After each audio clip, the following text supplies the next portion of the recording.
Hi guys, welcome back. I'm so excited to finally be revealing my mermaid dessert table. In this video, I'm going to show you how I decorated my mermaid cake and finally reveal the entire mermaid dessert table. If you're new to my channel, my name is Gema and I share all of my baking and crafting tips that go into creating beautiful and simple dessert tables for my family. If you would like to learn how to make your family dinners that much sweeter, subscribe to my channel and leave a comment in the comment section to give me some video ideas for you guys to help you guys create beautiful and simple dessert tables for your family. I do want to mention that the cake is the only dessert from my mermaid videos that is not for beginners. That being said, don't miss my video on how I plan my mermaid dessert table and how to make the decorations for your cupcakes and your cake. That one is for beginners, as well as the starfish and seashell sugar cookie decorating videos. That one is also for beginners. I can't wait for you guys to see this mermaid cake, so let's get on with this video.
If you enjoyed watching how I created my mermaid dessert table from starting to end, don't forget to support my channel by giving my video a thumbs up, subscribing to my channel, and hitting the bell notification so you get notified every single time I post another video.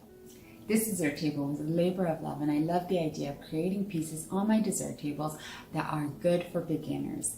If you are a beginner, don't miss out on how I made the fondant decorations, because that is for beginners, and how to make the starfish and the seashell sugar cookies that were on this beautiful mermaid dessert table. Until next time, guys, happy baking and crafting.